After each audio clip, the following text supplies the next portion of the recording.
Good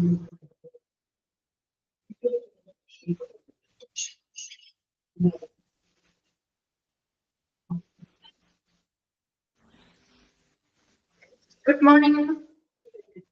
Good morning, Miss. Corey, Good morning, ma'am. Good morning, ma'am. exam കഴിഞ്ഞു മാം. നല്ലതായിരുന്നു.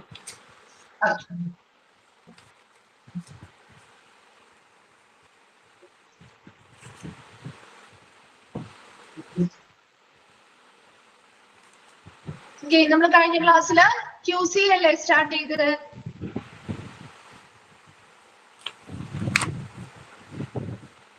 അറിയില്ല മാം, ഞാൻ ക്ലാസ് ചെയ്തിട്ട് കുറേ ആയി. റെക്കോർഡ് ക്ലാസ്സുകൾ കണ്ട് പഠിക്കണം കേട്ടോ. Okay ma'am. എക്സാം ഉള്ളവരൊക്കെ മിക്കവരും അങ്ങനെ തന്നെയായിരുന്നു. എക്സാം ഒക്കെ എല്ലാവരുടെയും നോട്ട് കഴിഞ്ഞിട്ടുണ്ട്. അപ്പൊ നമ്മള് ഓൾറെഡി റെക്കോർഡ് ക്ലാസ്സുകൾ ഉണ്ടാവും. അപ്പൊ സമയം കിട്ടുന്നത് പോലെ അത് കണ്ടു പഠിക്കുക കേട്ടോ. നമുക്ക് PG ആണ്, കുറച്ച് ക്ലാസ്സുകൾ കണ്ടാൽ മാത്രമേ നമുക്ക് അതൊന്ന് ഫോളോ ചെയ്യാൻ പറ്റുള്ളൂ കേട്ടോ. ഓക്കെ, അപ്പൊ നമ്മൾ QC ആയിരുന്നു സ്റ്റാർട്ട് ചെയ്തിരുന്നത് അല്ലേ? ആണോ? എന്താണ്, ആരെങ്കിലും ഉണ്ടായിരുന്ന ആരെങ്കിലും ഒന്ന് പറഞ്ഞേ? ആണോ? ഓ,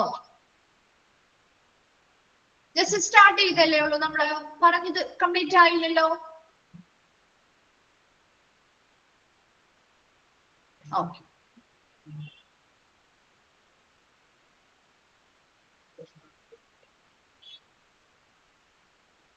ഓക്കെ.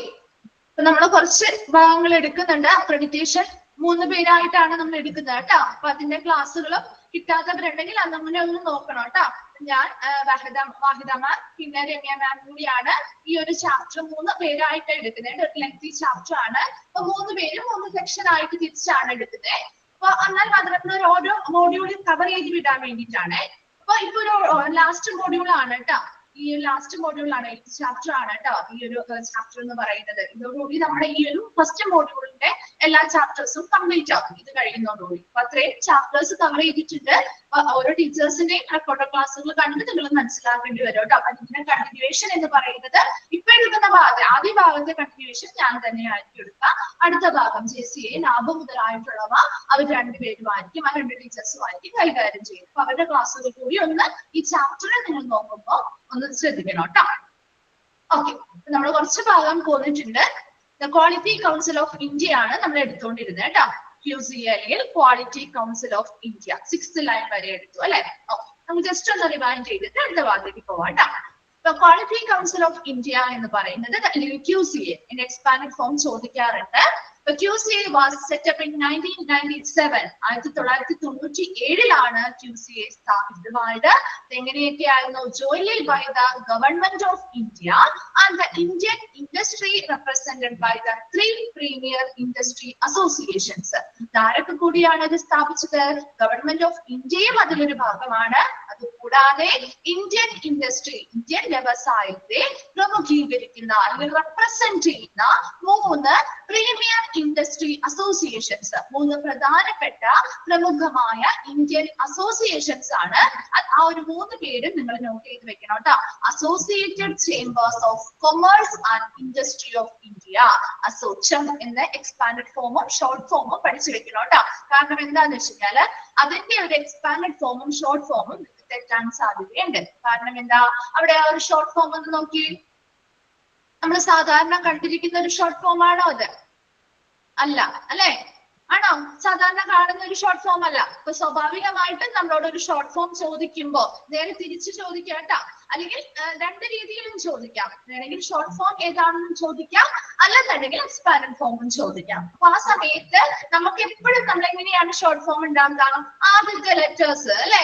ആദ്യത്തെ ലെറ്റേഴ്സ് ഉപയോഗിച്ചല്ലേ നമ്മൾ ഷോർട്ട് ഫോം ചെയ്യാറ്. അപ്പൊ അങ്ങനെ ആയിരിക്കാം നമ്മൾ എല്ലാവരും കോമൺ ആയിട്ട് ചെയ്യാൻ പോകുന്നത്. അവിടെ തെറ്റ് വരാനുള്ള സാധ്യതയുണ്ട്. Associated chambers of commerce and industry of ഇന്ത്യയുടെ ഷോർട്ട് ഫോം എന്ന് പറയുന്നത് അസോചം. ഇങ്ങനെയുള്ള നിങ്ങളൊരു പേര് മനസ്സിലാക്കി പഠിച്ചാൽ മതി കേട്ടോ. ആ അസോസിയേഷന്റെ ചേംബേഴ്സിന്റെ CHAM അത്രയുമാണ് അതിന്റെ ഷോർട്ട് ഫോം ആയിട്ട് വരുന്നത് കേട്ടോ. അതിലൊരു വ്യത്യാസം ഉള്ളത് കൊണ്ട് സ്വാഭാവികമായിട്ട് ക്വസ്റ്റ്യൻ വരാൻ ചാൻസ് ഉള്ള ഒരു ഭാഗമാണ്. അതൊന്ന് ഇമ്പോർട്ടന്റ് ആയിട്ട് അത് 3 പഠിച്ചു വെച്ചേക്കണം കേട്ടോ. അടുത്തതാണ് confederation of Indian industry. Just ഈ പേരുകൾ മാത്രം, അതിന്റെ പേരുകളും ഷോർട്ട് ഫോമും മാത്രം പഠിച്ചു വെച്ചാൽ മതി. ഈ 3 എണ്ണം ഉണ്ട് എന്ന് മനസ്സിലാക്കിയാൽ മതി കേട്ടോ. And federation of Indian chamber of commerce and industry. ഈ 3 പ്രമുഖ ഇൻഡസ്ട്രി അസോസിയേഷൻസും നമ്മുടെ ഗവൺമെന്റ് ഓഫ് ഇന്ത്യയും കൂടി സംയുക്തമായി ജോയിൻ ചെയ്ത് സംയുക്തമായി സ്ഥാപിതമാക്കിയതാണ്. 1997 സ്ഥാപിതമാക്കിയതാണ് ഏത് ബോർഡ് എന്ന് പറയുന്നത്? ക്വാളിറ്റി കൗൺസിൽ ഓഫ് ഇന്ത്യ അല്ലെങ്കിൽ QCI എന്ന് പറയുന്നത്. എന്താണ് ഒരു QCI? എന്തിനു വേണ്ടിയാണ് ഒരു QCI? To establish and operate national accreditation structure and promote quality through national quality campaigns. ദേശീയ ഗുണനിലവാര ക്യാമ്പയിനുകളിലൂടെ ക്വാളിറ്റി പ്രൊമോട്ട് ചെയ്യുക, ഗുണനിലവാരം പ്രോത്സാഹിപ്പിക്കുക. അതുകൂടാതെ എന്താ? To establish and operate national accreditation structure. ദേശീയമായിട്ടുള്ള അല്ലെങ്കിൽ ദേശീയപരമായ ഒരു അക്രഡിറ്റേഷൻ ഘടന എന്ത് ചെയ്യുക? സ്ഥാപിക്കുകയും അത് പ്രവർത്തനരഹിതമാക്കുകയും ചെയ്യുക, പ്രവർത്തനക്ഷമമാക്കുകയും ചെയ്യുക. അവിടെ എന്താണ് ഒരു ക്വാളിറ്റി കൗൺസിൽ ഓഫ് ഇന്ത്യ എന്ന് പറയുമ്പോൾ തന്നെ പേരിൽ നിന്ന് നമുക്കറിയാം അല്ലെ, ഗുണനിലവാരവുമായി ബന്ധപ്പെട്ട അല്ലെങ്കിൽ ക്വാളിറ്റിയുമായി ബന്ധപ്പെട്ട കാര്യങ്ങൾ തന്നെയാണ് ഇവിടെയും ചെയ്യുന്നത്. അത് അവിടെ എന്തിലൂടെയാണ് അവരത് നടപ്പിലാക്കുന്നത്? നാഷണൽ ക്വാളിറ്റി ക്യാമ്പയിനുകളിലൂടെ, ദേശീയ ഗുണനിലവാര ക്യാമ്പയിനുകളിലൂടെ ഈ പറയുന്ന ക്വാളിറ്റിയെ പ്രോത്സാഹിപ്പിക്കുന്നുണ്ട്. അതുപോലെ തന്നെ അക്രഡിറ്റേഷനുമായി ബന്ധപ്പെട്ട ഘടന രൂപീകരിക്കുകയും അത് സ്ഥാപിക്കുകയും അത് പ്രവർത്തിപ്പിക്കുകയും ചെയ്യുന്നു. ഓരോ സ്ഥാപനങ്ങളിലും അതുമായി ബന്ധപ്പെട്ട പലതരത്തിലുള്ള പ്രവർത്തനങ്ങൾ നടത്തുകയും ചെയ്യുന്നത് ഈ QCIയുടെ കീഴിലാണ്. Then QCI is registered as a not-for-profit society with its own memorandum of association and rules and regulations. ഇനി QCI എങ്ങനെയാണ് രജിസ്റ്റർ ചെയ്തിരിക്കുന്നത്? Not for profit society. എന്താണ് നോട്ട് ഫോർ പ്രോഫിറ്റ് സൊസൈറ്റി എന്ന് പറയുന്നത്? നമ്മൾ ലാഭൊക്കെ പഠിച്ചില്ലായിരുന്നോ? JCA പഠിച്ചപ്പോൾ പഠിച്ചില്ലായിരുന്നോ? നോട്ട് ഫോർ പ്രോഫിറ്റ് സൊസൈറ്റി, ലാഭേച്ഛയില്ലാത്ത അല്ലെ, ലാഭേച്ഛയില്ലാത്ത ഒരു സ്ഥാപനമാണ്. And its own memorandum of association and rules and regulations. അവർക്ക് അവരുടേതായ സ്വന്തമായിട്ടുള്ള പങ്കാളിത്ത പത്രികകളും അതുപോലെ സ്വന്തമായ റൂൾസ് ആൻഡ് റെഗുലേഷൻസ്, നിയമങ്ങളും നടപടിക്രമങ്ങളും അതുപോലെ നിയന്ത്രണങ്ങളും ഒക്കെ അവരുടെ സ്വന്തമായിട്ട് അവർക്ക് അങ്ങനെ ഒരു പങ്കാളിത്ത പത്രികയും റൂൾസും റെഗുലേഷൻസും ഒക്കെ ഉണ്ട്. അങ്ങനെ ഉള്ള ഒരു സ്ഥാപനം എങ്ങനെയുള്ളതാണ്? നോട്ട് ഫോർ പ്രോഫിറ്റ്, ലാഭേച്ഛയില്ലാത്തൊരു സ്ഥാപനമായിട്ടാണ് ഇത് രജിസ്റ്റർ ചെയ്തിരിക്കുന്നത്. ഏത് സ്ഥാപനമാണ്? QCA രജിസ്റ്റർ ചെയ്തിരിക്കുന്നത്. Then the Department of Industrial Policy and Promotion, the Ministry of Commerce and Industry is the nodal ministry for QCA. ഇനി QCA അതായത് Ministry of Commerce and Industry കേട്ടിട്ടുണ്ടോ? ആ ഒരു Ministry of Commerce and Industry കേട്ടിട്ടുണ്ടോ? വാണിജ്യ വ്യവസായ മന്ത്രാലയം കേട്ടിട്ടുണ്ടോ? കേട്ടിട്ടുണ്ട്. അത് തന്നെ വാണിജ്യ വ്യവസായ മന്ത്രാലയത്തില് കീഴിൽ വരുന്ന department of industrial policy and promotion. വാണിജ്യ വ്യവസായ മന്ത്രാലയം അല്ലെങ്കിൽ ആ മിനിസ്ട്രിയുടെ കീഴിൽ വരുന്ന ഇൻഡസ്ട്രിയൽ പോളിസി ആൻഡ് പ്രൊമോഷൻ എന്ന് പറയുന്ന ഡിപ്പാർട്ട്മെന്റ് ആണ് എന്തിന്റെ? Is the nodal ministry four QCA. കണ്ടലൈൻ ചെയ്തിട്ട് ഏതാണ് nodal ministry four QCA? Nodal ministry എന്ന് പറഞ്ഞാൽ എന്താ അവിടെ ഉദ്ദേശിക്കുന്നത്? കേന്ദ്ര മന്ത്രാലയം അല്ലെങ്കിൽ ഒരു കേന്ദ്ര പോയിന്റ്. QCAയുടെ നോഡൽ എന്ന് പറഞ്ഞാൽ ഒരു കേന്ദ്ര പോയിന്റ് അല്ലെങ്കിൽ സെൻട്രൽ പോയിന്റ് എന്ന് പറയാം കേട്ടോ. QCAയുടെ ഒരു സെൻട്രൽ പോയിന്റ് ആയിട്ട് അല്ലെങ്കിൽ സെൻട്രൽ മന്ത്രാലയമായിട്ട് പ്രവർത്തിക്കുന്നത് ഏതാണ്? Department of industrial policy and promotion. എന്തിനുള്ളിൽ വരുന്നത്? Ministry of commerce and industry. Ministry of commerce and industry അല്ലെങ്കിൽ വാണിജ്യ വ്യവസായ മന്ത്രാലയത്തിന് കീഴിൽ വരുന്ന industrial policy and promotion department ആണ് QCAയുടെ ഒരു നോഡൽ മിനിസ്ട്രി അല്ലെങ്കിൽ ഒരു സെൻട്രൽ പോയിന്റ് ആയിട്ട് പ്രവർത്തിക്കുന്നത്. ക്ലിയർ ആയോ? ഒന്നുണ്ടല്ലേ ചെയ്തിടണം കേട്ടോ. അപ്പൊ ഇങ്ങനെയുള്ള ഇമ്പോർട്ടന്റ് ആയിട്ടുള്ളത് മിസ് പറയുന്ന സമയത്ത് ഒന്ന് നോട്ട് ചെയ്ത് വെച്ച് ചെയ്താൽ മതി. ആ ഒരു ഇമ്പോർട്ടന്റ് ആയിട്ട് പറയുന്നത് മാത്രം നിങ്ങളൊന്ന് സ്ട്രെസ് ചെയ്ത് പഠിച്ചാൽ മതി. ഇത്തിരി ബൈഹാർട്ട് ചെയ്യാൻ നിൽക്കണ്ട കേട്ടോ. Okay, Then accreditation facilitates international trade by way of establishing equivalence and global acceptance of certification, inspection and testing being undertaken by various conformity assessment bodies in areas of quality, environment, food safety, etc. എന്താ പറയുന്നത്? Accreditation facilities. എന്തൊക്കെ കാര്യങ്ങളാണ് accreditation സുഗമമാക്കി നൽകുന്നത്? എന്തിന്റെ പേരില? QCയുമായി ബന്ധപ്പെട്ട accreditation facilitate ചെയ്യുന്നത്, സുഗമമാക്കുന്നത് international trade, അന്താരാഷ്ട്രപരമായിട്ടുള്ള വിപണി അല്ലെ, അന്താരാഷ്ട്ര വിപണനത്തെ എന്ത് ചെയ്യുന്നു? സുഗമമാക്കുന്നു. by way of establishing equivalence and global acceptance of certification. സർട്ടിഫിക്കേഷനുമായി ബന്ധപ്പെട്ട ഒരു ആഗോള തലത്തിലുള്ള ഒരു അംഗീകാരം, അതുപോലെ തന്നെ ഇക്വാലൻസ്, തുല്യത. അപ്പൊ നമ്മുടെ ഈ QCയുമായി ബന്ധപ്പെട്ട് അക്രഡിറ്റേഷൻ നൽകുമ്പോൾ ആ സ്ഥാപനങ്ങൾ എങ്ങനെയാണ് അത് QCയുടെ കീഴിൽ കിട്ടിയിരിക്കുന്ന അക്രഡിറ്റേഷൻ കിട്ടിയിരിക്കുന്ന എല്ലാ സ്ഥാപനങ്ങൾക്കും നമുക്ക് ഒരുപോലെ തുല്യമായ ഒരു അംഗീകാരമല്ലേ ലഭിക്കുന്നത്? അല്ലെ, ഓരോ സ്ഥാപനങ്ങൾക്കും വ്യത്യസ്തമായ അംഗീകാരമാണ് അവർ കൊടുക്കുന്നത്. അല്ല, ഒരുപോലെ തുല്യത അല്ലെ, ഇക്വലൻസ് ആണ്. അവിടെ തുല്യമായ ഒരു അംഗീകാരമാണ് അവർക്ക് ലഭ്യമാക്കുന്നത് അല്ലെ. And global acceptance of certification, ഈ ഒരു സർട്ടിഫിക്കറ്റിന് ഒരു ആഗോള തലത്തിൽ ഒരു അംഗീകാരം ലഭ്യമാകുന്നില്ലേ? കിട്ടുന്നില്ലേ? QCയുടെ സർട്ടിഫിക്കേഷൻ ആണെങ്കിൽ അതിനൊരു ഗ്ലോബൽ ആയിട്ടുള്ള അല്ലെ, ഒരു ആഗോള തലത്തിലുള്ള ഒരു അംഗീകാരം ഇത് ലഭ്യമാക്കി നൽകുന്നുണ്ട്. And inspection and testing being undertaken by various conformity assessment bodies. ഇതിന് കീഴില് പല സ്ഥാപനങ്ങളും നമ്മൾ പരിശോധനകളും ടെസ്റ്റുകളും ചെയ്താണ് ഈ പറയുന്ന അംഗീകാരം നൽകുന്നത് അല്ലെ. നല്ല വെറുതെ ഒന്നും കൊടുക്കുന്നതല്ല അല്ലെ. അപ്പൊ അങ്ങനെ എന്താണ് കൺഫോർമിറ്റി അസസ്മെന്റ് ബോഡീസ്, അംഗീകരിച്ചിട്ടുള്ള അല്ലെങ്കിൽ അനുയോജ്യമായിട്ടുള്ള അസസ്മെന്റ് ബോഡീസ് ആണ് ഈ പറയുന്ന ഇൻസ്പെക്ഷൻസും ടെസ്റ്റിങ്ങുകളും നടത്തിയാണ് ഇവർക്ക് സർട്ടിഫിക്കേഷൻ കൊടുക്കുന്നത്. അത് ഒരു തുല്യത നൽകുന്ന രീതിയിൽ അല്ലെ, എവിടെ ചെന്നാലും തുല്യമായി മറ്റുള്ളവരുടെ സർട്ടിഫിക്കേഷന് വേണ്ടിയിട്ടൊപ്പം തന്നെ തുല്യമായി നിൽക്കുന്ന രീതിയിലുള്ള സർട്ടിഫിക്കേഷൻ ആണ് കൊടുക്കുന്നത് അല്ലെ. അതുപോലെ ഒരു ഗ്ലോബൽ അക്സെപ്റ്റൻസ്, അംഗീകാരം എന്താണ്, ആഗോള തലത്തിൽ ഒരു അംഗീകാരം നൽകുന്ന രീതിയിലുള്ള സർട്ടിഫിക്കേഷനുമാണ് ഈ നമ്മുടെ അക്രഡിറ്റേഷൻ. എന്തിന് കീഴിൽ വരുന്ന അക്രഡിറ്റേഷൻ? QCയുടെ അക്രഡിറ്റേഷൻ നൽകുന്നത്. Then in the areas of quality, ഏതൊക്കെ ഏരിയാസ് ആണ് പ്രധാനമായിട്ടും ഇവർ പറയുന്നത്? ക്വാളിറ്റി, ഗുണനിലവാരവുമായി ബന്ധപ്പെട്ട ഏരിയാസിന് അക്രഡിറ്റേഷൻ നൽകുന്നുണ്ട് അല്ലെ. എൻവിയോൺമെന്റ്, പരിസ്ഥിതിയുമായി ബന്ധപ്പെട്ടത്, ഫുഡ് സേഫ്റ്റി അല്ലെ, നമ്മുടെ ഭക്ഷ്യസുരക്ഷയുമായി ബന്ധപ്പെട്ട ഏരിയാസിലും പലതരത്തിലുള്ള അസസ്മെന്റ് ബോഡീസ്. ഏതൊക്കെ അസസ്മെന്റ് ബോഡീസ് നമ്മൾ പഠിക്കുന്നുണ്ട് കേട്ടോ. നമ്മുടെ NAB, അതുപോലെ NABET, മുതലായിട്ടുള്ള ഒരു 5 എണ്ണം നമുക്ക് ഇതിന് കീഴിൽ പഠിക്കാനുണ്ട് കേട്ടോ. അപ്പൊ ആ NAB ഒക്കെ നമുക്കറിയാലോ. അപ്പൊ അത് ഓരോ മേഖലയായിട്ട് ഓരോ അസസ്മെന്റ് ബോഡീസ് ആയിരിക്കും അവരുടെ പരിശോധനകൾ നടത്തുന്നതും ടെസ്റ്റിങ്ങുകളും നടത്തി കൃത്യമായിട്ടുള്ള അംഗീകാരങ്ങൾ നൽകുന്നത്. അപ്പൊ അതിന് ഏറ്റവും ഹെഡ് ആയിട്ട് നിൽക്കുന്നത് QC ആയിരിക്കും. അവരുടെ കീഴിൽ വരുന്ന ഈ പറയുന്ന അനുയോജ്യമായിട്ടുള്ള അസസ്മെന്റ് ബോഡികളാണ് ക്വാളിറ്റിയുമായി ബന്ധപ്പെട്ടാവാം, എൻവയോൺമെന്റുമായി ബന്ധപ്പെട്ടാവാം, ഫുഡ് സേഫ്റ്റി, ഭക്ഷ്യസുരക്ഷയുമായി ബന്ധപ്പെട്ട് ഇങ്ങനെയുള്ള ഏരിയാസിനെ എന്ത് ചെയ്യുന്നു? ഇൻസ്പെക്ഷൻ നടത്തുന്നു, പരിശോധനകൾ നടത്തുന്നു, ടെസ്റ്റുകൾ നടത്തുന്നു. അവർക്ക് ആവശ്യമായിട്ടുള്ള രീതിയിലുള്ള സർട്ടിഫിക്കേഷൻസ്, ആഗോളതലത്തില് സ്വീകാര്യമായിട്ടുള്ള രീതിയിലുള്ള സർട്ടിഫിക്കേഷൻസ്, ഇക്വാലൻസ്, തുല്യതാ സർട്ടിഫിക്കറ്റ്സ് നമ്മുടെ QCയുടെ കീഴിൽ നൽകുകയും ചെയ്യും. ക്ലിയർ ആണോ? ഓക്കെ ആണോ? 3 പോയിന്റ്സ് ക്ലാസ് നമുക്കൊന്നുകൂടി ജനറൽ ആയിട്ട് പറയാം കേട്ടോ.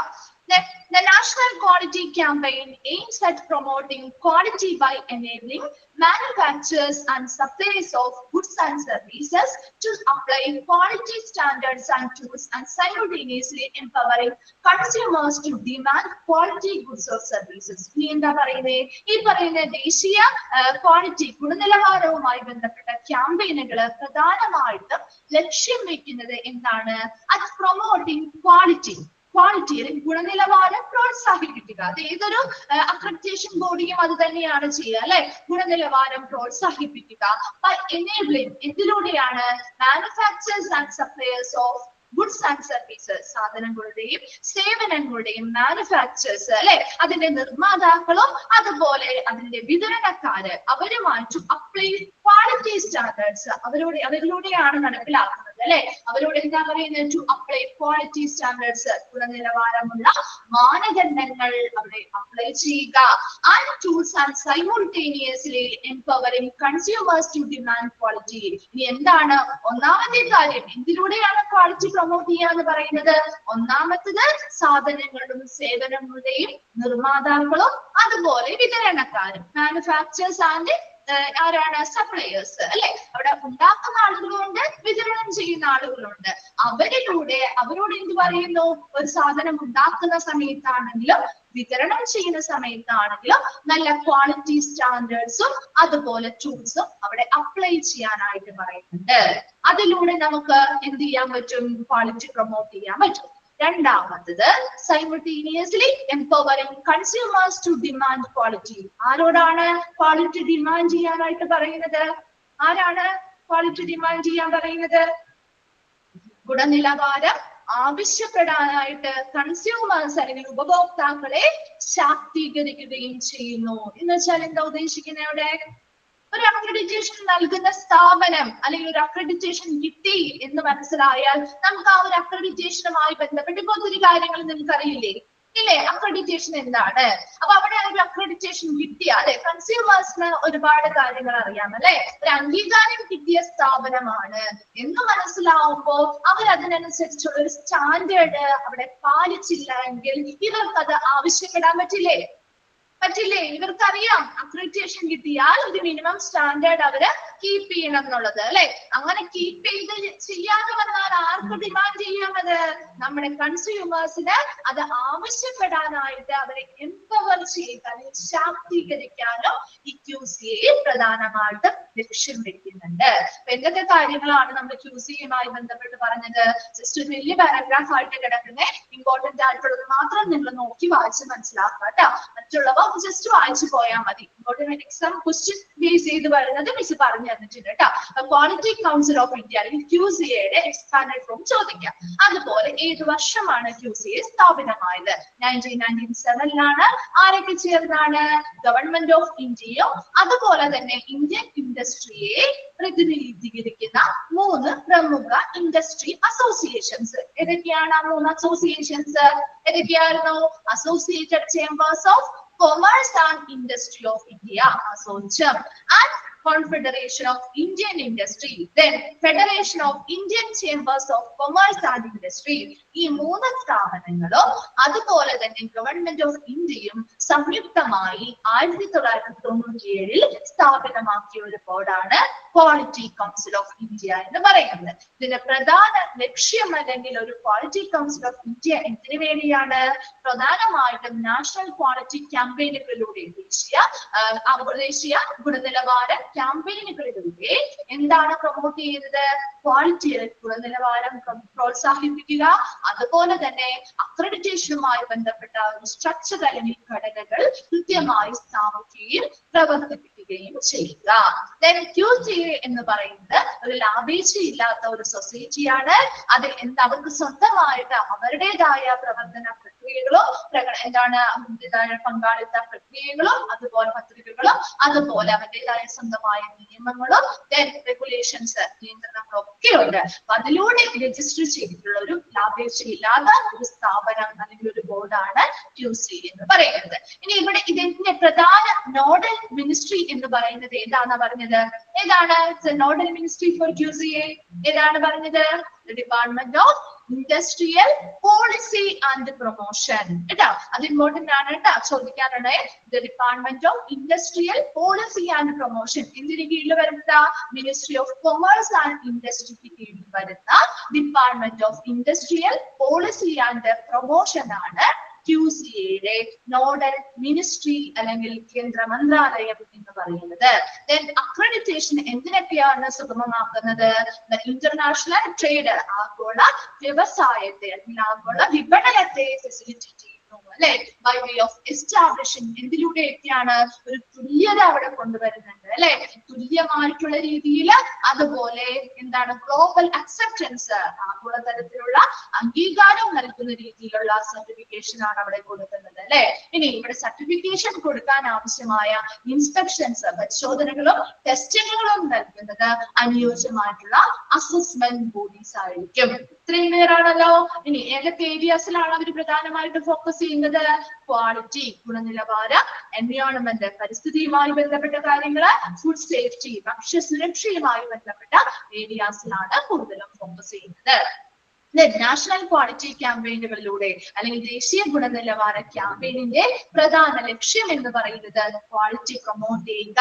അതിലെ ആരുടെയൊക്കെ കീഴിലാണ്, ആരൊക്കെയാണ് അവരുടെ പങ്കാളികളാക്കുന്നത്, ആരിലൂടെയൊക്കെ നമുക്ക് ക്വാളിറ്റി പ്രൊമോട്ട് ചെയ്യാം?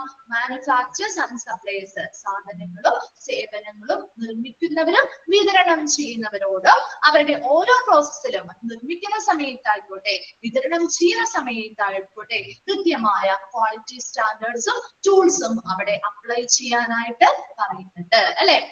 അതുപോലെ തന്നെ മറ്റാരെയാണ് ഇവിടെ ആരുടെ ഡിമാൻഡാണ് ആവശ്യപ്പെടാനായിട്ട് ഇവർ എംപവർ ചെയ്യുന്നത്? കൺസ്യൂമേഴ്സ് അല്ലെ. ഗുണമേന്മയുമായി ബന്ധപ്പെട്ട് കൃത്യമായിട്ട് ഉപഭോക്താക്കൾക്ക് അവർക്ക് എന്ത് ചെയ്യാൻ പറ്റും? അവർക്ക് ഡിമാൻഡ് ചെയ്യാൻ പറ്റും. കൃത്യമായ ഗുണനിലവാരം ആവശ്യപ്പെടാനായിട്ട് ഉപഭോക്താക്കളെ എന്ത് ചെയ്യുന്നു? എംപവർ ചെയ്യുന്നു അല്ലെങ്കിൽ ശാക്തീകരിക്കുകയും ചെയ്യുന്നുണ്ട്. ഇത്രയും ക്ലിയർ ആണോ? ഇത്രയും ഓക്കെ ആണോ? ക്ലിയർ ആയോ എല്ലാവർക്കും? ഓക്കെ. Then next point കൂടിയുണ്ട്.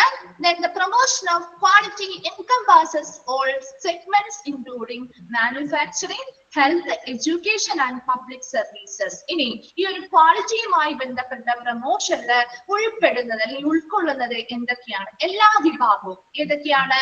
ഇൻക്ലൂഡിംഗ് മാനുഫാക്ചറിങ്, ഉൽപാദനവുമായി ബന്ധപ്പെട്ട കാര്യങ്ങൾ ഉൾപ്പെടുന്നുണ്ട് അല്ലെ. അവിടെ ക്വാളിറ്റി നല്ല രീതിയിൽ നമ്മൾ മെയിൻറ്റെയിൻ ചെയ്യണം അല്ലെ. ആൻഡ് ഹെൽത്ത്, ആരോഗ്യവുമായി ബന്ധപ്പെട്ട കാര്യങ്ങൾ.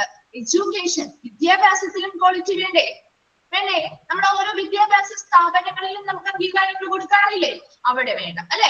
ആൻഡ് പബ്ലിക് സർവീസ്, പൊതു സേവനങ്ങൾ, ഇങ്ങനെയുള്ള എല്ലാ കാര്യങ്ങളും promotion of quality, quality promote ചെയ്യുക അല്ലെങ്കിൽ പ്രോത്സാഹിപ്പിക്കുക എന്ന് പറഞ്ഞാൽ അതിൽ ഉൾപ്പെടുന്നത് ഓൾമോസ്റ്റ് എല്ലാ വിഭാഗങ്ങളിലും അതിൽ ഉൾപ്പെടുന്നുണ്ട്. മാനുഫാക്ചറിങ്, ഉൽപാദനം ഉൾപ്പെടുന്നുണ്ട്. ഹെൽത്ത്, ആരോഗ്യവുമായി ബന്ധപ്പെട്ട കാര്യങ്ങൾ ഉൾപ്പെടുന്നുണ്ട്. എഡ്യൂക്കേഷൻ, വിദ്യാഭ്യാസവുമായി ബന്ധപ്പെട്ട കാര്യങ്ങൾ ഉൾപ്പെടുന്നുണ്ട്. പൊതു സേവനങ്ങളും ഉൾപ്പെടുന്നുണ്ട്. വേഗം ഒന്ന് വായിച്ചു നോക്കിയാ QCA. വേഗം ഒന്ന് വേഗം ഒന്ന് വായിച്ചു നോക്കാം കേട്ടോ.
വായിച്ചു കഴിയുമ്പോ ഒന്ന് റിപ്ലൈ ചെയ്യാം കേട്ടോ. ക്ലിയർ ആണെങ്കിൽ ഒന്ന് റിപ്ലൈ ചെയ്യണേ.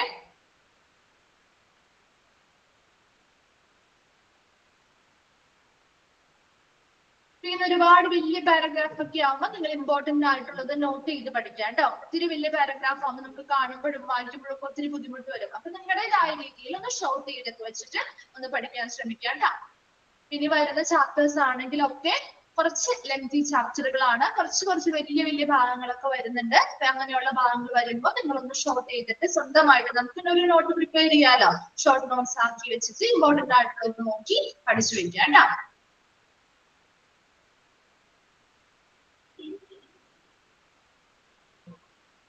ഓക്കെ, ക്ലിയർ ആണോ? അടുത്ത ഭാഗത്തേക്ക് പോട്ടെ. ഓക്കെ, നെക്സ്റ്റ് നമ്മുടെ ഈ QCA-യുമായി ബന്ധപ്പെട്ട ബോർഡിൽ എത്ര മെമ്പേഴ്സ് ആണ്? QCA-യുടെ കൗൺസിലുമായി ബന്ധപ്പെട്ട ബോർഡിൽ എത്ര പേരാണ്? അവരുടെ പ്രധാനപ്പെട്ട റെസ്പോൺസിബിലിറ്റീസ് ചെറിയൊരു ഭാഗമാണ് കേട്ടോ. Remember, 38-member council governs QCA, which is responsible for formulating strategy, general policies and monitoring various components, including the accreditation board.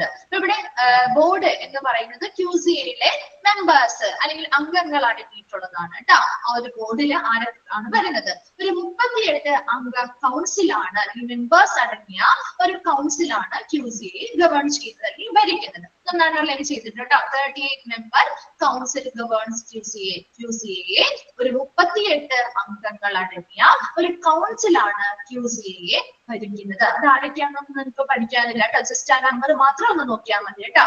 QCA ഭരിക്കുന്നത് എത്ര മെമ്പേഴ്സ് ആണ്? 38 മെമ്പേഴ്സ്, 38 അംഗങ്ങൾ അടങ്ങിയിട്ടുള്ള ഒരു എന്താണ് കൗൺസിലാണ് QCA ഭരിക്കുന്നത്. Then which is responsible? ഈ ഒരു കൗൺസിലിന്റെ പ്രധാനപ്പെട്ട റെസ്പോൺസിബിലിറ്റി അല്ലെങ്കിൽ ഉത്തരവാദിത്തങ്ങൾ ഫോർ ഫോർമുലേറ്റിംഗ് സ്ട്രാറ്റജി. എന്ത് രൂപപ്പെടുത്തുക? സ്ട്രാറ്റജി എന്ന് പറഞ്ഞാൽ എന്താ? തന്ത്രങ്ങൾ അല്ലെ. പ്രവർത്തനവുമായി ബന്ധപ്പെട്ടുള്ള സ്ട്രാറ്റജീസ് അല്ലെങ്കിൽ തന്ത്രങ്ങൾ ഫോർമുലേറ്റ് ചെയ്യുക അല്ലെങ്കിൽ രൂപപ്പെടുത്തുക. ജനറൽ പോളിസികൾ, ഈ പറയുന്ന QCA-യുടെ പ്രവർത്തനവുമായി ബന്ധപ്പെട്ട പൊതുവായ പോളിസികൾ അല്ലെങ്കിൽ നയങ്ങൾ രൂപപ്പെടുത്തുക. And monitoring various components including the accreditation boards. Accreditation ബോർഡുകളുമായി ബന്ധപ്പെട്ട including the accreditation ബോർഡുകളുമായി ബന്ധപ്പെട്ട വേരിയസ് കമ്പോണന്റ്സ്, വിവിധ കമ്പോണന്റുകൾ അല്ലെങ്കിൽ വിവിധ ഘടകങ്ങളുമായി ബന്ധപ്പെട്ട നിരീക്ഷണങ്ങൾ നടത്തുകയും ചെയ്യുക. ആരുടെ റെസ്പോൺസിബിലിറ്റി ആണെന്ന് പറയുന്നത്? ഈ മെമ്പർ കൗൺസിലിന്റെ QCA-യുടെ ഉള്ളിൽ വരുന്ന ഈ ബോർഡിന്റെ റെസ്പോൺസിബിലിറ്റിയാണ്. which is responsible for formulating strategies.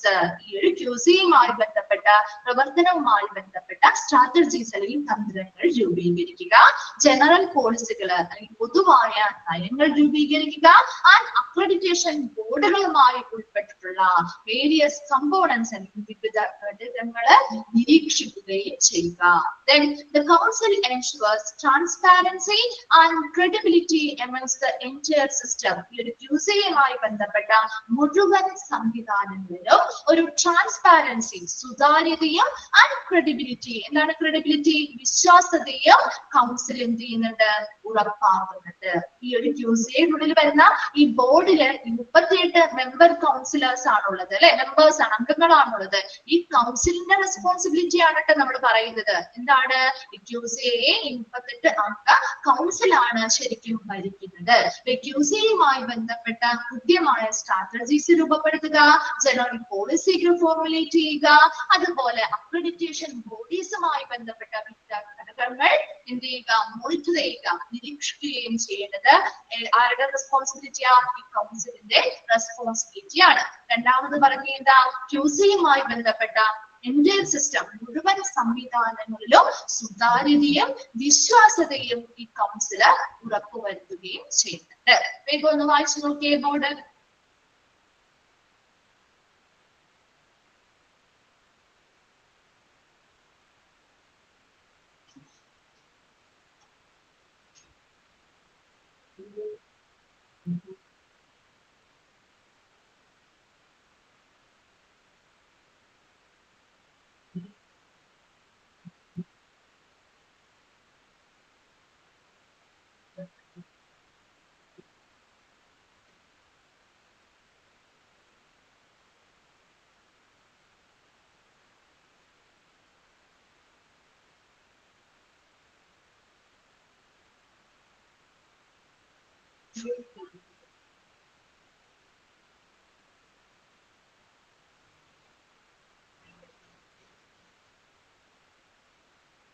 Okay ആണോ? റിപ്ലൈ ചെയ്തേ. ക്ലിയർ ആണെങ്കിൽ ഒന്ന് റിപ്ലൈ ചെയ്തേ.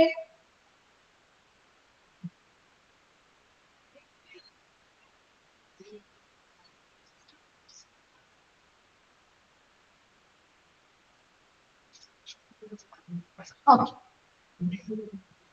അതില് 38 മെമ്പർ കൗൺസിൽ ആണ് ഉള്ളത്. അതുപോലെ അവരുടെ റെസ്പോൺസിബിലിറ്റീസും ഒന്ന് നോട്ട് ചെയ്യണം കേട്ടോ. 2 പോയിന്റ്സേ ഉള്ളൂ, അതൊന്ന് നോട്ട് ചെയ്ത് വെക്കണം കേട്ടോ. ഓക്കെ, നെക്സ്റ്റ് നമ്മൾ ഒരു 5 അക്രഡിറ്റേഷൻ ബോർഡുകളെ കുറിച്ചാണ് പഠിക്കാൻ പോകുന്നത്. സിമ്പിൾ ആയിട്ടുള്ള കാര്യങ്ങളാണ് കേട്ടോ, വലിയ ഡിഫിക്കൽറ്റി ഒന്നുമില്ല. ഇതിലുള്ള നമ്മുടെ നാബ് തന്നെയാണ് കേട്ടോ. The QCA functions through 5 main accreditation boards. QCA 5 പ്രധാന അക്രഡിറ്റേഷൻ ബോർഡുകളിലൂടെയാണ് QCA പ്രവർത്തിക്കുന്നത്. അതിൽ ഒന്നാമത്തേതാണ് national accreditation board for certification bodies. അപ്പൊ പേരുകൾ ഒന്ന് നോട്ട് ചെയ്യണം കേട്ടോ. അതിന്റെ എല്ലാത്തിന്റെയും എക്സ്പാൻഡഡ് ഫോമും ഷോർട്ട് ഫോമും നോക്കണം കേട്ടോ. National accreditation board for certification bodies. ഇതിന് നിങ്ങൾക്ക് ഒരു എളുപ്പ വഴി എന്ന് പറഞ്ഞു കഴിഞ്ഞാല് ഇതിന്റെ ആ ഹെഡിങ്ങിൽ നിന്ന് തന്നെ നിങ്ങൾക്ക് മനസ്സിലാക്കാൻ പറ്റില്ലേ. ഇവിടെ അക്രഡിറ്റേഷൻ ബോർഡ് ആരുടെ അക്രഡിറ്റേഷനാണ് നൽകുന്നത്? ആ പേരിൽ നിന്ന് പറഞ്ഞേ, ആ പേരിൽ നിന്ന് തന്നെ ഒന്ന് പറഞ്ഞേ, ആർക്കുള്ള അംഗീകാരമാണ് നൽകുന്നത്? ഒന്ന് വായിച്ചു നോക്കിയേ ആ ഒരു ഹെഡിങ്. അക്രഡിറ്റേഷൻ ബോർഡുകൾക്കല്ല, സർട്ടിഫിക്കേഷൻ ബോഡീസിന് കേട്ടോ. നമ്മൾ ഒത്തിരി സർട്ടിഫിക്കേഷൻ ബോഡീസ് ഉണ്ട് അല്ലെ, പലതരത്തിലുള്ള സർട്ടിഫിക്കേഷൻസ് തരാറില്ലേ? പല സ്ഥാപനങ്ങള് പലതരത്തിലുള്ള സർട്ടിഫിക്കേഷൻസ് പ്രൊവൈഡ് ചെയ്യാറുണ്ട് അല്ലെ. അതെ, ISO പോലുള്ള പലതരത്തിലുള്ള സർട്ടിഫിക്കേഷൻസ്. അങ്ങനെയുള്ള സർട്ടിഫിക്കേഷൻ ബോഡികൾക്ക് വേണ്ടിയിട്ട് അക്രഡിറ്റേഷൻ നൽകുന്നതാണ് അതെ FSSI. ഒത്തിരി ഉണ്ട് അല്ലെ, ഇപ്പൊ നമുക്ക് കുറച്ച് ഫെമിലിയർ ആയിട്ടുള്ള ഒത്തിരി പേരുണ്ട് അല്ലെ. അങ്ങനെയുള്ള സർട്ടിഫിക്കേഷൻ ബോഡികൾക്ക് അംഗീകാരം അല്ലെങ്കിൽ അക്രഡിറ്റേഷൻ നൽകുന്നതാണ് NABCB. നിങ്ങൾക്ക് ഇഷ്ടമുള്ള രീതിയിൽ ആ ഒരു ഷോർട്ട് ഫോം ആയിട്ട് പറഞ്ഞു കേട്ടോ. National accreditation board for certification bodies. അപ്പൊ അടുത്തത് നിങ്ങളൊന്ന് പറഞ്ഞേ, national accreditation board for education and training എന്ന് പറയുമ്പോ അവിടെ എന്തിനായിരിക്കും അക്രഡിറ്റേഷൻ നൽകുക? അതെ, വിദ്യാഭ്യാസ സ്ഥാപനങ്ങൾക്ക് അല്ലെ, എഡ്യൂക്കേഷൻ ആൻഡ് ട്രെയിനിങ് നൽകുന്ന വിദ്യാഭ്യാസ സ്ഥാപനങ്ങൾക്കായിരിക്കും കൊടുക്കുക. അപ്പൊ അങ്ങനെ ഒന്ന് കണക്ട് ചെയ്ത് പഠിച്ചാൽ നിങ്ങൾ ഒരിക്കലും മറന്നു പോവില്ല കേട്ടോ. അപ്പൊ അങ്ങനെയാകുമ്പോൾ നിങ്ങൾക്ക് വായിക്കുമ്പോഴാണെങ്കിലും അപ്പൊ കണക്ട് ചെയ്യാൻ പറ്റില്ലേ, ഏതാണെന്നുള്ളത് മനസ്സിലാവില്ലേ? അപ്പൊ അതുപോലെ നെക്സ്റ്റ് ക്വാളിറ്റി പ്രൊമോഷനുമായി ബന്ധപ്പെട്ട്, അതായത് നമ്മുടെ ക്വാളിറ്റി സ്റ്റാൻഡേർഡ്സും പ്രൊമോഷനുമായി ബന്ധപ്പെട്ട കാര്യങ്ങളാണ് പറയുന്നത്. നിങ്ങൾക്ക് മനസ്സിലാവും കേട്ടോ. ദെൻ ഫോർത്ത് വൺ ആവുമ്പോൾ നമുക്കറിയാം നാബ്, നമുക്കറിയാവുന്ന കാര്യമാണ് അല്ലെ. Hospital and health care providers. പേരിൽ നിന്ന് തന്നെ നോക്കിയേ, നാഷണൽ അക്രഡിറ്റേഷൻ ബോർഡ് ഫോർ ഇതിനു വേണ്ടി ഹോസ്പിറ്റൽ ആൻഡ് ഹെൽത്ത് കെയർ പ്രൊവൈഡേഴ്സിന് വേണ്ടി അല്ലെ. Then national accreditation board four testing and calibration laboratories. ഏതായിരിക്കും?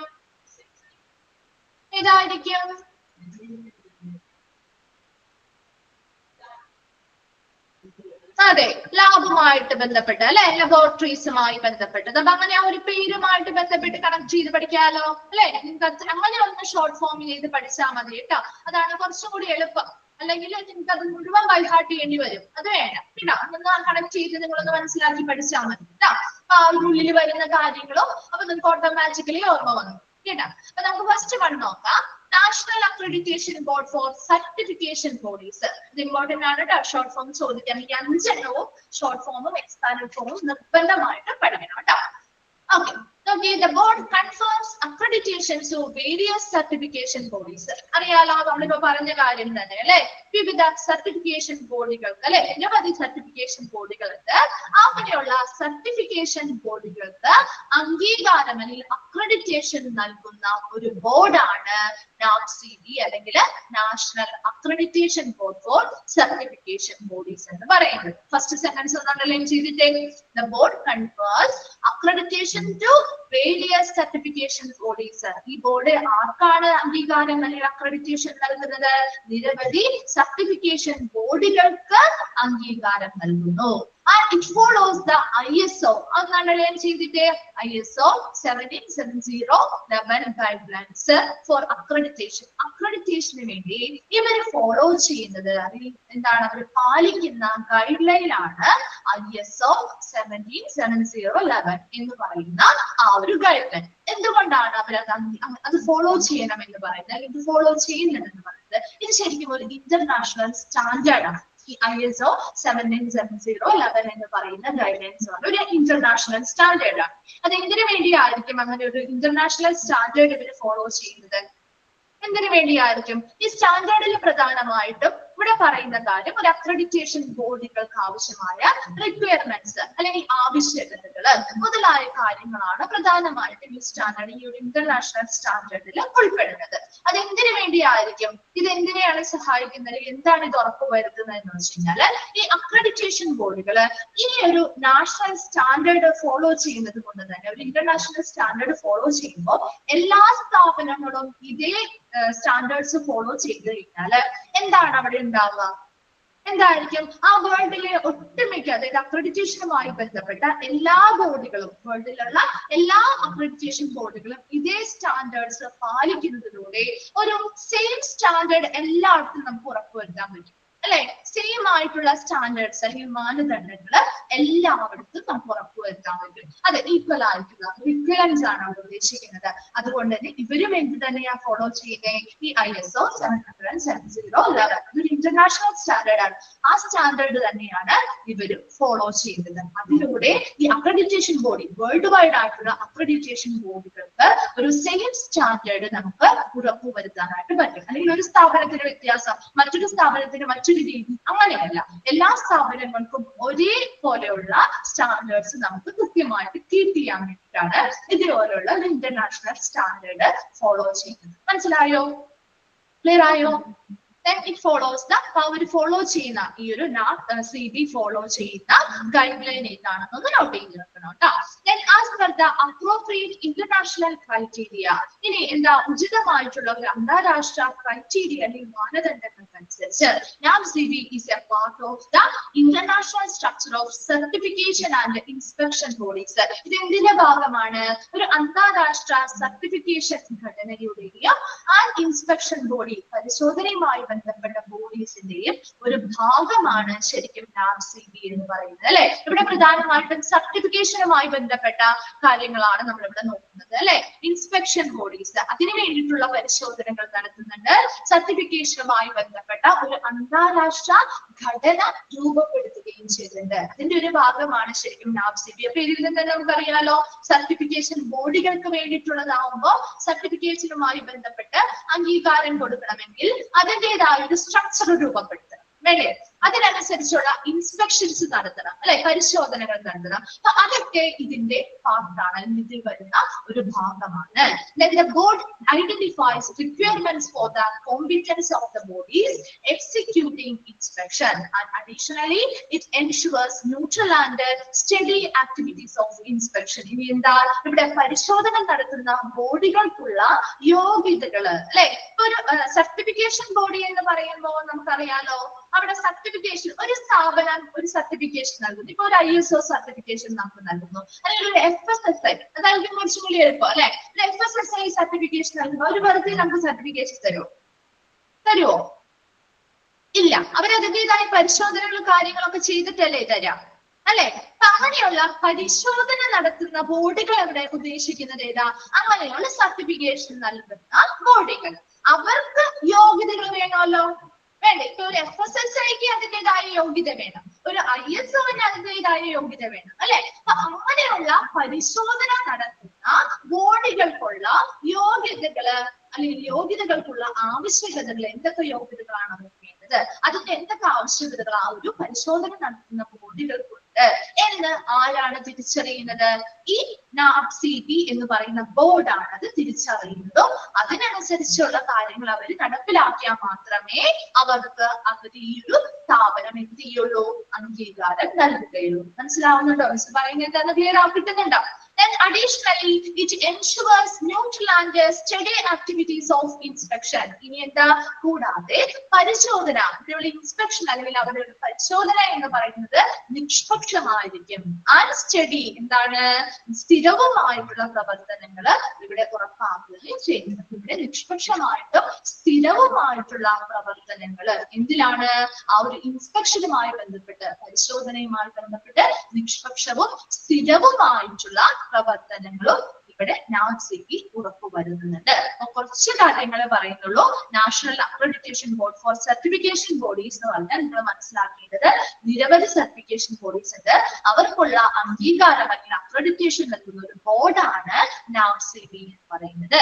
ആൻഡ് ഇറ്റ് ഫോളോസ്, അവർ ഫോളോ ചെയ്യുന്ന ഗൈഡ് ലൈൻസ്, അക്രഡിറ്റേഷന് വേണ്ടിയിട്ട് അവർ ഫോളോ ചെയ്യുന്ന ഗൈഡ് ലൈൻ ആണ് ISO 17701 എന്ന് പറയുന്ന ഗൈഡ് ലൈൻ എന്ന് പറയുന്നത്. ദെൻ എന്താണ് ഇവിടെ പറയുന്നത്? അടുത്തത് എന്താ പറഞ്ഞേ? As per the appropriate international criteria, അന്താരാഷ്ട്ര പരമായിട്ടുള്ള ഉചിതമായ അന്താരാഷ്ട്ര മാനദണ്ഡങ്ങൾക്കനുസരിച്ച് NAVCB is a part of international structure of certification. സർട്ടിഫിക്കേഷനുമായി ബന്ധപ്പെട്ട അന്താരാഷ്ട്ര ഘടന രൂപപ്പെടുത്തുക, അതുപോലെ ഇൻസ്പെക്ഷൻ ബോഡീസുമായി ബന്ധപ്പെട്ട പ്രവർത്തനങ്ങൾ നടത്തുക, ഇതിന്റെ ഒരു ഭാഗമാണ് ശരിക്കും NAVCB എന്ന് പറയുന്നത്. Then the board identifies, board എന്താ ഐഡന്റിഫൈ ചെയ്യുന്നതിൽ കണ്ടെത്തുന്നത്? ആരുടെ ആവശ്യകതകളാണ്, അല്ലെങ്കിൽ ആരുടെ യോഗ്യതകൾക്കുള്ള ആവശ്യകതകളാണ് കണ്ടെത്തുന്നത്? പരിശോധന നടത്തുന്ന ബോഡികളുടെ, അല്ലെ, സർട്ടിഫിക്കേഷൻ വിതരണം ചെയ്യുന്ന ബോഡികൾ, അവരല്ലേ ശരിക്കും പരിശോധന നടത്തി സർട്ടിഫിക്കേഷൻ കൊടുക്കുന്നത്. അവരുടെ യോഗ്യതകളും ആവശ്യകതകളും എന്താണെന്ന് ആരാ കണ്ടെത്തുന്നത്? ഈ NAVCB ആണ് കണ്ടെത്തുന്നത്. അതിനനുസരിച്ച് അവരുടെ ആ യോഗ്യതകൾക്കനുസരിച്ച് അവർ എത്തുന്നുണ്ടെങ്കിൽ ആരംഗീകാരം കൊടുക്കും. ആ യോഗ്യതകൾക്കനുസരിച്ച് ആ സർട്ടിഫിക്കേഷൻ ബോഡീസ് എത്തുന്നുണ്ടെങ്കിൽ NAVCB അവരെ അംഗീകാരം നൽകുകയും ചെയ്യുന്നുണ്ട്, അല്ലെ. And additionally it ensures neutral and study activities of inspection. അപ്പൊ അവിടെ നടത്തുന്ന ഓരോ പരിശോധനയും നിഷ്പക്ഷമായിരിക്കണം, സ്ഥിരവുമായിരിക്കണം, അല്ലെ. ഒരേ രീതിയിലായിരിക്കണം എല്ലാവരെയും എന്ത് ചെയ്യേണ്ടത്?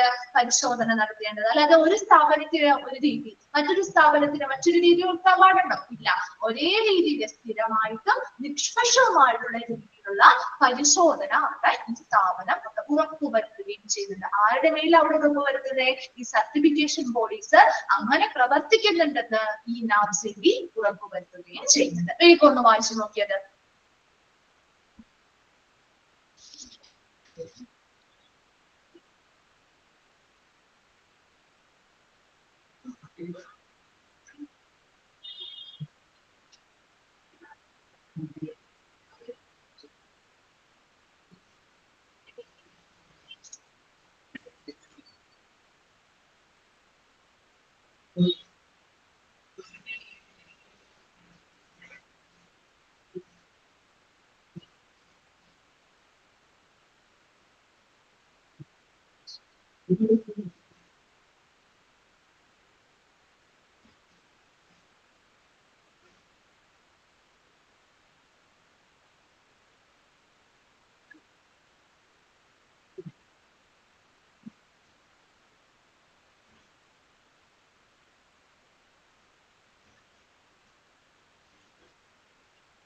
ക്ലിയർ ആണോ?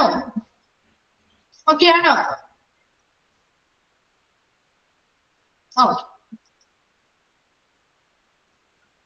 ഓക്കെ, നമുക്ക് അടുത്തതിലോട്ട് പോവാലോ. National accreditation board for education and training. പേരിൽ നിന്ന് തന്നെ കണക്ട് ചെയ്യാം, അല്ലെ.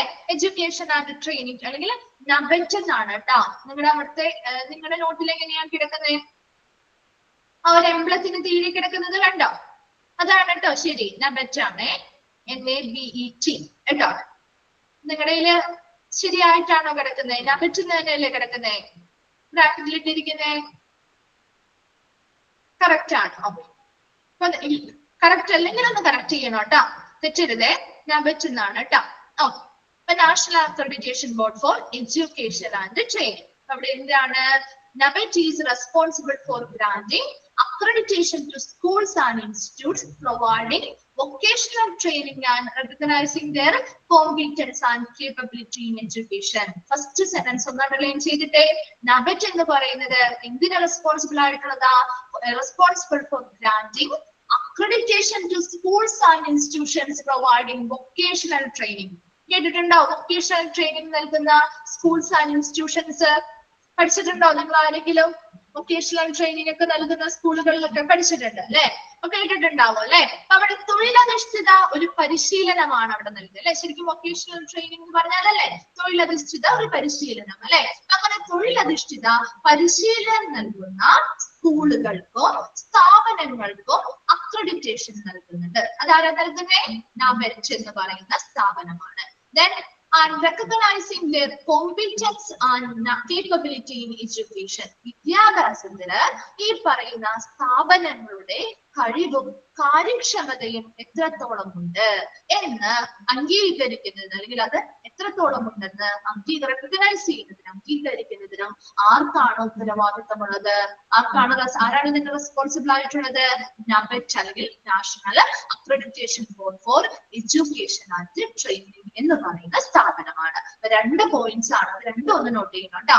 NABET is responsible for granting accreditation to schools and institutes providing vocational training.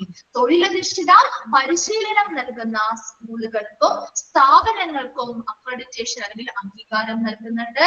അതുപോലെ തന്നെ ആ സ്ഥാപനങ്ങൾക്ക് എഡ്യൂക്കേഷനുമായി ബന്ധപ്പെട്ട വിദ്യാഭ്യാസത്തിൽ ആ സ്ഥാപനത്തിന്റെ കഴിവ് എത്രത്തോളം ഉണ്ട്, എത്രത്തോളം കാര്യക്ഷമതയുണ്ട് എന്നത് റെക്കഗ്നൈസ് ചെയ്യുക അല്ലെങ്കിൽ അത് അംഗീകരിക്കുന്നതിന് വേണ്ടിയുള്ള ഉത്തരവാദിത്വവും NABET-നാണുള്ളത്.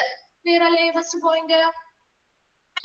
Then second one, it is supposedly one of the biggest boards under QCA in terms of impacting numerous lives.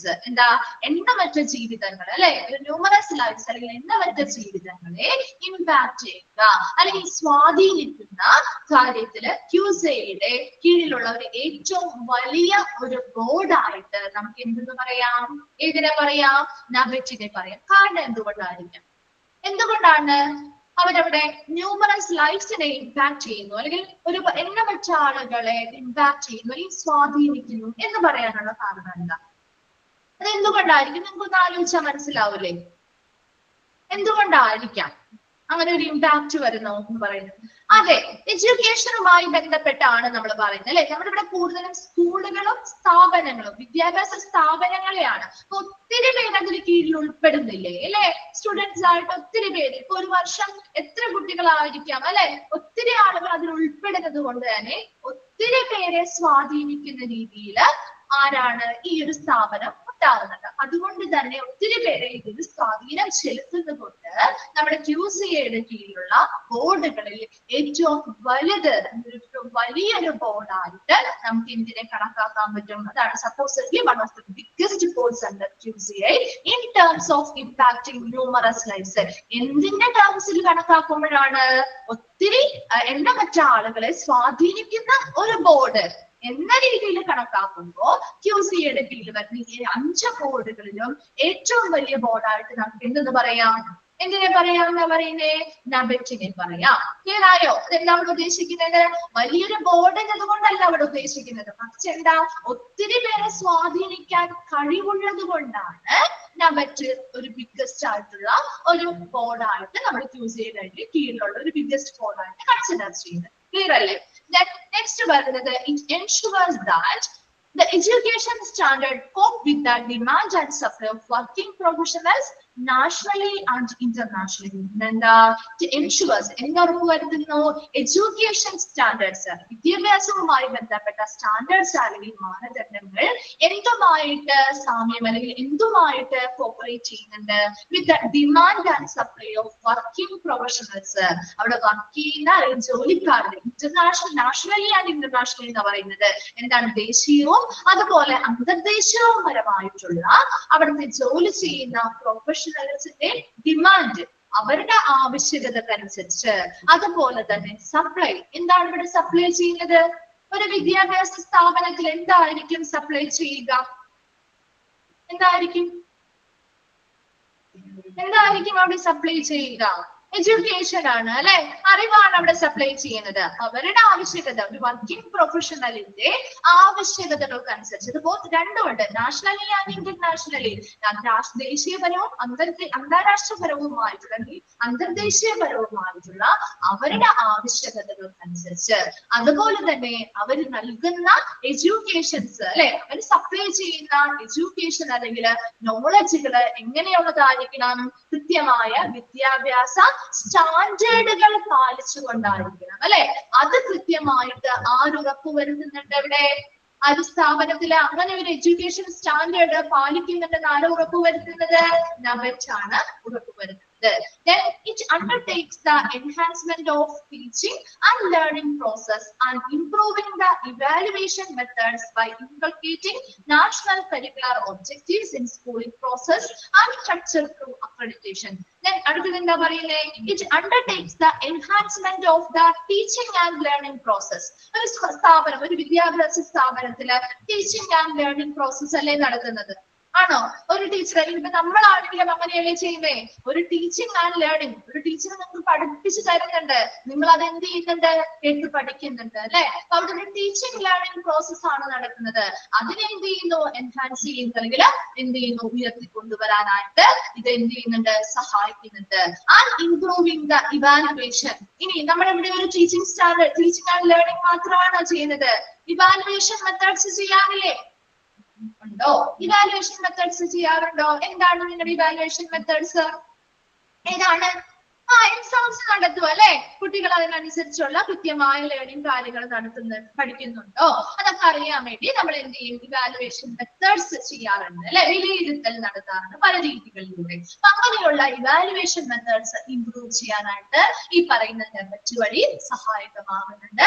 And by inculcating national curricular objectives in schooling process and structure through accreditation. ഈ പറയുന്ന ഒരു അക്രഡിറ്റേഷനിലൂടെ നമുക്ക് national curricular objectives, ഒരു national ആയിട്ടുള്ള ദേശീയപരമായ curricular objectives അല്ലെ, നമ്മുടെ സ്കൂൾ വിദ്യാഭ്യാസ പ്രക്രിയയില് ഒരു നല്ല രീതിയിലുള്ള ഒബ്ജക്റ്റീവ്സ് അല്ലെങ്കിൽ ലക്ഷ്യങ്ങൾ ആ ഒരു സ്കൂൾ പ്രോസസ്സില്, ആ ഒരു സ്കൂൾ പ്രക്രിയയില് നമുക്ക് എന്ത് ചെയ്യാൻ പറ്റും? ഒരു ദേശീയ പാഠ്യ പദ്ധതിയുമായി ബന്ധപ്പെട്ട ലക്ഷ്യങ്ങള് ഉൾപ്പെടുത്താനായിട്ട്, അല്ലെങ്കിൽ അതിലൂടെ നമുക്ക് അതിനോട് മനസ്സിലാക്കാനായിട്ട് ഓരോ കുട്ടികളിലേക്കും അങ്ങനെയുള്ള രീതിയിൽ ഒരു ദേശീയപരമായിട്ടുള്ള പാഠ്യ പദ്ധതികളും അതുമായി ബന്ധപ്പെട്ട ലക്ഷ്യങ്ങളും ഉൾപ്പെടുത്താനും അതിലൂടെ നല്ല രീതിയിലുള്ള education, teaching and learning process അവർക്ക് കൊടുക്കാനും നല്ല രീതിയിലുള്ള ഇവാലുവേഷൻ മെത്തേഡുകൾ മെച്ചപ്പെടുത്താനും നബറ്റ് വഴി കിട്ടുന്ന അക്രഡിറ്റേഷൻ വഴി സാധിക്കുന്നുണ്ട്. Then with an elaborate structure and emphasis on training, the board addresses the area of major concerning education sector. ഇനി എന്താ? ഒരു വിപുലമായിട്ടുള്ള ഒരു ഘടന ആ എഡ്യൂക്കേഷനുമായി ബന്ധപ്പെട്ട് എന്താ ഒരു വിപുലമായ ഒരു ഘടന നമ്മൾ ക്രിയേറ്റ് ചെയ്യാൻ പറ്റുന്നുണ്ട്. ആൻഡ് എംഫസിസ് ഓൺ ട്രെയിനിങ്, പ്രധാനമായിട്ടും ഇത് ഫോക്കസ് ചെയ്യുന്നത് ട്രെയിനിങ്ങിലല്ലേ? നിങ്ങൾ വൊക്കേഷണൽ സ്കൂളുകളിൽ പഠിച്ചതൊക്കെ അറിയാൻ പറ്റും. അവിടെ നമുക്ക് തിയറിയേക്കാൾ കൂടുതൽ പ്രാക്ടിക്കൽ അല്ലേ തരുന്നത് അല്ലെ? നിങ്ങൾക്ക് പരിശീലനമല്ലേ കൂടുതൽ തരാം അല്ലെ? ഇപ്പൊ നമുക്കറിയാം, ഇപ്പൊ ബിടെക് കഴിഞ്ഞവരുണ്ടാവും, അതുപോലെ തന്നെ ഡിപ്ലോമാസ്, ITA പോലെയുള്ള കാര്യങ്ങൾ കഴിഞ്ഞവരുണ്ടാവും അല്ലെ? അപ്പൊ അവിടെയൊക്കെ തമ്മിലുള്ള വ്യത്യാസം എന്താ? പിള്ളേര് അവിടെ തമ്മിലുള്ള വ്യത്യാസം എന്താ? ആ കുട്ടികളെല്ലാം പഠിച്ചിരിക്കുന്നതുമായി ബന്ധപ്പെട്ട തിയറിയും കാര്യങ്ങളൊക്കെ ഒന്നായിരിക്കും. പക്ഷേ നമ്മുടെ ബിടെക് പോലെയുള്ളവ എഞ്ചിനീയറിംഗ് സെക്ഷനില് പ്രാക്ടിക്കൽ നോളജിനെ കൂടുതൽ അവർ തിയറിയാണ് പഠിക്കുന്നത് അല്ലെ? അതേസമയം ITA മുതലായിട്ടുള്ള ഡിപ്ലോമ കോഴ്സുകൾ അതിൽ കൂടുതലും ഫോക്കസ് ചെയ്യുന്നത് എന്തിനാണ് കൂടുതലും ഫോക്കസ് ചെയ്യുന്നത്? പ്രാക്ടിക്കൽ ആയിട്ട് ചെയ്യുന്നതിലാണ് ഫോക്കസ് ചെയ്യുക അല്ലെ? ട്രെയിനിങ് അല്ലേ കൂടുതൽ കിട്ടുന്നത്. അങ്ങനെ ഇവിടെ ഒരു വൊക്കേഷണൽ ട്രെയിനിങ് കൊടുക്കുന്ന സ്ഥാപനമാകുമ്പോ അവരവിടെ ഇലാബറേറ്റ് സ്ട്രക്ചർ, ആ ഒരു ഘടനയെ കുറച്ചുകൂടി വിപുലീകരിച്ച് കൂടുതൽ എംഫസിസ് അല്ലെങ്കിൽ കൂടുതൽ ഫോക്കസ് കൊടുക്കുന്നത് പരിശീലനത്തിനാണ്. And the board addresses the area of major concerns in the education sector. പ്രധാനമായിട്ട് വരുന്ന വിദ്യാഭ്യാസ സെക്ടർ അല്ലെങ്കിൽ മേഖലകളിലെ ആശങ്കകളെ എന്ത് ചെയ്യുന്നു? അഭിസംബോധന ചെയ്യുകയും ചെയ്യുന്നുണ്ട്. ഈ ഒരു ബോർഡ് ഈ പറയുന്ന മേജർ കൺസേൺ ഒക്കെ പ്രധാനമായ ആശങ്ക വരുന്ന എഡ്യൂക്കേഷൻ സെക്ടറുകള്, അതുപോലെ തന്നെ അതിനാവശ്യമായ ട്രെയിനിങ്ങുകള്, ഒരു വിപുലമായ ഘടന മുതലായിട്ടുള്ള കാര്യങ്ങളെല്ലാം ഈ ഒരു വിദ്യാഭ്യാസ മേഖലയിൽ ഇനിയുള്ള സ്ഥാപനങ്ങളില് ആര് നടപ്പിലാക്കുന്നുണ്ട്? ഒരു നബറ്റ് നമ്മുടെ national accreditation board for education and training നടപ്പിലാക്കുന്നുണ്ട്. അപ്പൊ നമ്മൾ ജസ്റ്റ് വേഗം ഒന്ന് പറയാം. നബറ്റ് എന്ന് പറഞ്ഞാൽ national accreditation board for education and training ആണ്. ഇവിടെ പ്രധാനമായിട്ടും നിങ്ങൾ ശ്രദ്ധിക്കേണ്ട കാര്യം, ഇതെന്തിനു വേണ്ടിയാ? ഒരു തൊഴിലധിഷ്ഠിത പരിശീലനം നൽകുന്ന സ്കൂളുകൾക്കും സ്ഥാപനങ്ങൾക്കും അക്രഡിറ്റേഷൻ അംഗീകാരമാണ് നൽകുന്നത്. കൂടാതെ ആ സ്ഥാപനം നൽകുന്ന വിദ്യാഭ്യാസത്തിന്റെ കാര്യക്ഷമതയും കഴിവും അംഗീകരിക്കാൻ വേണ്ടിയിട്ടും ഈ ഒരു സ്ഥാപനം എന്താണ്? റെസ്പോൺസിബിൾ ആണ്, അല്ലെങ്കിൽ എന്താണ്? ഉത്തരവാദിത്തം ഉണ്ടായിരിക്കും. രണ്ടാമത് പറഞ്ഞത് ന്യൂമറസ് ലൈവ്സ് ഒരു നിരവധി ആളുകളിൽ എണ്ണമറ്റ ജീവിതത്തെ സ്വാധീനിക്കുന്നത് കൊണ്ട് തന്നെ നാബിലി നമ്മുടെ ഒരു ക്യൂസിയുടെ കീഴിൽ വരുന്ന 5 ബോർഡുകളിൽ ഏറ്റവും ബിഗ്ഗസ്റ്റ് ബോർഡായിട്ട് നമുക്ക് എന്തിനെ പറയാം? നാബിലിറ്റിനെ പറയാവുന്നതാണ്. Then it ensures that എന്തൊക്കെ കാര്യങ്ങളാണ് പറയുന്നത്? നാഷണലി ദേശീയവും അന്തർദേശീയവുമായിട്ടുള്ള വർക്കിംഗ് പ്രൊഫഷണലുകൾ, അതായത് ജോലി ചെയ്യുന്ന പ്രൊഫഷണലുകൾക്ക് അവരുടെ ആവശ്യകതകൾക്കനുസരിച്ച് കൃത്യമായ രീതിയിൽ എഡ്യൂക്കേഷൻസ് വിതരണം ചെയ്യാൻ ആവശ്യമായ എഡ്യൂക്കേഷൻ സ്റ്റാൻഡേർഡ്സ് ഉറപ്പുവരുത്തുന്നുണ്ട്. Then next എന്താ പറയുന്നത്? അണ്ടർടേക്സ് ഇത് ഒരു അക്രഡിറ്റേഷൻ, ഈ പറയുന്ന നബക്കിന്റെ ഒരു അംഗീകാരത്തിലൂടെ നമുക്ക് അവിടെ എന്തൊക്കെ ഉറപ്പുവരുത്താൻ പറ്റും? നല്ലൊരു ടീച്ചിങ് ലേണിംഗ് പ്രോസസ്സ് ഇംപ്രൂവ് ചെയ്യാൻ പറ്റും. അതുപോലെ തന്നെ പുതിയ പുതിയ ഇവാലുവേഷൻ മെത്തേഡുകളിൽ ഇംപ്രൂവ് ചെയ്യാൻ പറ്റും. അതുപോലെ ദേശീയ പാഠ്യ പദ്ധതികള് അതുമായി ബന്ധപ്പെട്ട ലക്ഷ്യങ്ങളെല്ലാം കൃത്യമായ സ്കൂൾ പ്രക്രിയയിൽ ഉൾപ്പെടുത്താനും അതിനനുസരിച്ചുള്ള ബെനിഫിറ്റ്സ് അവിടുത്തെ വിദ്യാർത്ഥികൾക്ക് കിട്ടാനും സഹായകമാകുന്നുണ്ട്. ഇത് എന്തായാലും പ്രധാനമായിട്ടും ഒരു വിപുലമായ ഘടന കൊണ്ടുവരുന്നത് കൊണ്ട് തന്നെ പ്രധാനമായിട്ടും നമ്മൾ ഫോക്കസ് ചെയ്യുന്നത് അല്ലെങ്കിൽ എൻഹാൻസ് ചെയ്യുന്നത്, എംഫസൈസ് ചെയ്യുന്നത് എന്തിനു വേണ്ടിയാണ്? ട്രെയിനിങ്ങുകൾക്കാണ്. നല്ല രീതിയിലുള്ള തൊഴിലധിഷ്ഠിത പരിശീലനങ്ങളാണ് അവർക്ക് കൂടുതലും ഫോക്കസ് ചെയ്യുന്നത്. പരിശീലനത്തിലൂടെയാണ് അവര് ഓരോ കാര്യങ്ങളും പഠിക്കുകയും ചെയ്യുന്നത്. പിന്നെ എന്താ പറയുക? Board addresses the area of major concerns in education sector. Education സെക്ടറിലെ പ്രധാനപ്പെട്ട ആശങ്കകളുള്ള ഏരിയാസ് എല്ലാം ഈ നബറ്റ് എന്ത് ചെയ്യുന്നുണ്ട്? കൺസിഡർ ചെയ്യുന്നത് അല്ലെങ്കിൽ ഇതിന് കീഴിൽ പരിഗണിക്കുന്നുണ്ട്. വേഗം ഒന്ന് വായിച്ചു നോക്കിയേ നബറ്റ്.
ക്ലിയർ ആണോ?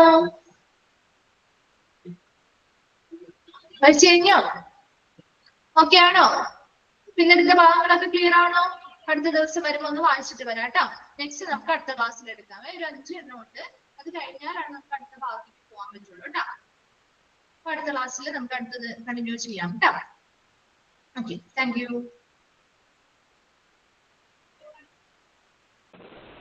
Thank you, ma'am. Thank you, Miss.